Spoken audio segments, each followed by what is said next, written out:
Toute l'organisation du tournoi est en place pour recevoir, comme il se doit, les deux joueuses pour cette finale.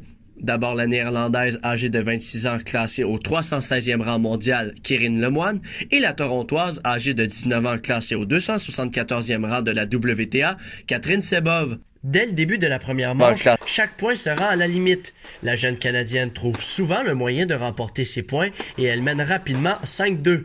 Pourtant, Kyrine Lemoine efface l'écart et elle crée l'égalité 5-5.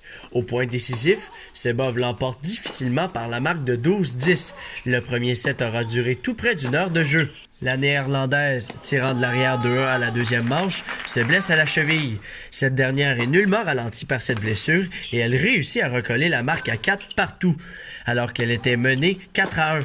Le deuxième set se rend à la limite et encore une fois, la Torontoise enlève le point décisif pour ainsi remporter un premier titre chez les professionnels. La championne en simple a grandement apprécié la ville de Saguenay. Yeah, I love to play in Canada. I love that there's a crowd watching and cheering for me, and it's very special to win here. Yeah.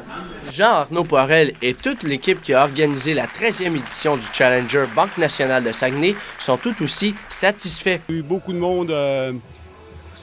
Tous les soirs, c'était 3 quarts plein, plus la finale pratiquement plein de spectateurs. On est très contents de succès de ce tournoi. Les deux finalistes de ce tournoi vont rester en sol canadien en participant à un tournoi disputé à Toronto la semaine prochaine. D'ici là, la prochaine édition du tournoi Challenger Banque nationale de Saguenay aura lieu l'année prochaine, en automne 2019. Charles Camiran, ATM Nouvelles, Saguenay.